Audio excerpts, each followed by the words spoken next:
Chairman, members of the committee, I want to begin by thanking you, Chairman Washington, and members of the committee who are co-sponsors of this bill. The Heartbeat Bill, where we also want to thank the 50 co-sponsors of the House. History will remember you as the heroes of the pro-life movement, who led our nation to protect our children. My name is Janet Porter. I'm founder of Faith to Action. It's the nation's largest pro-life and pro-family network. We are Ohio-based, but I was the legislative director of Ohio Right Life between 1988 and 1997. It helped to pass such laws as the Women's Right to Know Law. We passed the 24-hour waiting period, parental consent, fetal homicide, clinic regulations, we defunded abortions, and we passed the nation's first ban on partial birth abortion. I don't have the history that Dr. Wilkie does in this movement, but I do have a historical perspective that I didn't have 16 years ago. Back in 1995, when we passed the first ban on partial birth abortion, the same arguments were used, the same arguments that we're hearing today were used back then. And yes, the district court struck down the law in 95, but there were those who said it was a waste. And if that's all that happened, I might have been convinced by the naysayers not to try something new. But now we know the rest of the story. There were 30 states that followed Ohio. And what we saw is it sparked a wildfire. And because we kept trying, this bill went all the way up to the Supreme Court, and the Supreme Court ultimately said yes. It started here in Ohio, as Dr. Wilkie said, history can repeat. It was Walter Weber, who was touted as the nation's most brilliant mind on the abortion litigation. Wendy Wright came from CWA. She testified and said, this guy's the expert. Matt Staver, Liberty Counsel, says, if you want somebody involved in this bill, you ask Walter Weber. He's the expert. And what he said? He said that this bill, the Heartbeat Bill, is the next partial birth abortion. He says it will transform this nation and the courts. If we were afraid of a court challenge, we wouldn't pass anything. Because they challenged every law we've ever passed, including our earliest parental notification law, which took 5 years to get to the court. We don't know what the court's going to be 5 years from now, but we already know at least 7 states are lined up to pass the Heartbeat Bill. Georgia, Right to Life, called repeatedly. They've got the bill in their hand, they're ready to go. Texas, Oklahoma, Arizona, Kansas, Louisiana, North Dakota. If we pass it, they will follow. And if it's not Ohio's bill that goes before the court, just as with partial birth abortion, it will lead to a victory with one of these other states. It took 12 years back then. I don't think there's anybody in this room who knows who's going to be on the court in 12 years. What we need to do to get there is to take the first step. By the way, I met with Attorney General Mike DeWine, and he wanted me to express that he is fully capable of defending more than one law. He's fully capable of doing it. In fact, he said, that's why I'm here. And he said that essentially he can handle more than one law at a time. As a matter of fact, he's got many assistant attorney generals there to help him. And a delay, as I understand is being discussed, would only cost 26,000 lives a year. There's no need for a delay, according to the man who will be defending it. What Professor Forte has just said, and you have it in the written testimony, I understand in the folders, that the two bills, the post-viability bill and the Heartbeat Bill, are not in competition with each other.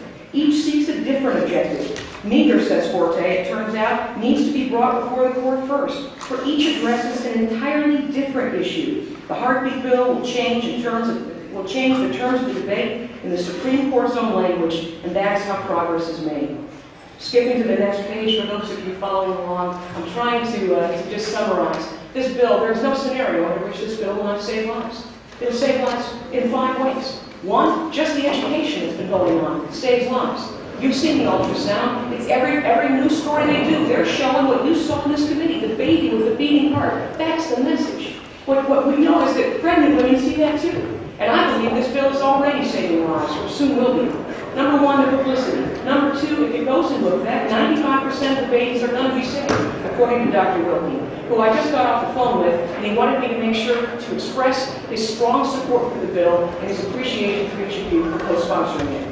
The second way is, let's just say part of this bill gets struck. Because of the separability language, what that means is that women will still perhaps be informed of their baby's heartbeat and lives will be saved.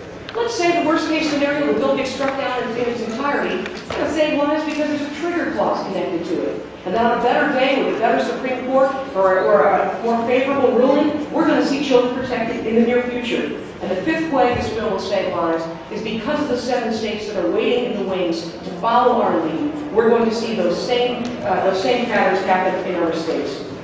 On the following page, I understand that some are concerned about the worst-case scenario of Roe versus Wade being confirmed.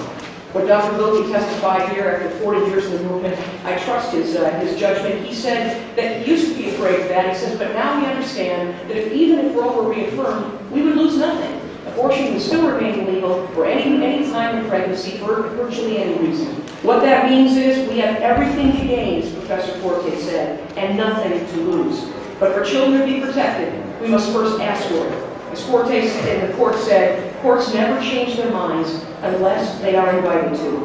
I understand there's a memo floating around suggesting that passing this law could hurt the laws I work to pass: informed consent and parental consent. You look in the bill, even within the sub-bill, section 2919.19 says Division E of this section does not repeal any provision of the revised code that restricts or regulates the performance of an abortion. Some have suggested it's not the right time.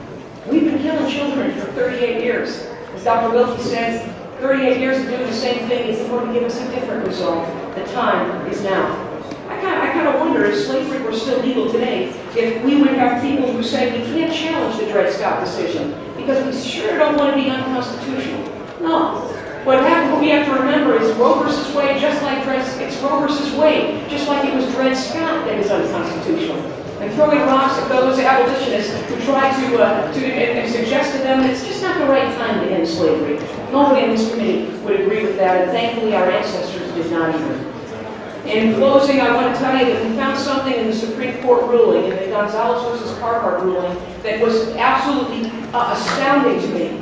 That what happened was, as I spoke with Greg Roden, who wrote Issues in Law and Medicine, he said we found an open door that has never before existed. In your folders is a listing of 34 years of abortion jurisprudence, 34 years of rulings that refer to the being in the womb as potential life, and all the synonyms thereof: potential of life of the fetus, potential human life, future life of the fetus. 34 years they've been calling this baby a potential life. But in 2007, in the decision that started with our Ohio law, for the first time in history, they said that there is a living, they actually determined that the being in the womb is a living fetus based on the presence of a detectable heartbeat. This is a finding of fact that is undisputed. Even the folks in favor of legal abortion did not dispute that fact. And what Attorney Roden says is that, again, not a potentially living, but a living fetus with a detectable heartbeat. The undisputed finding of fact that for the first time since 1973 is recognized by the United States Supreme Court. This is our moment. If you don't believe me, you can read the CBS story from last week where they quoted Planned Parenthood, who said, citing Gonzalez and the state elections that led to many pro-lifers being elected across this country, she said, this is their moment.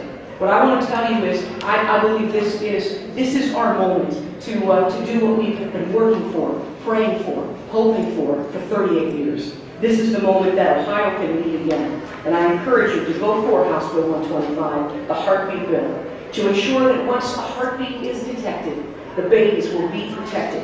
It's our best chance to save the most lives, and the time to act is now. I'd be happy to entertain you.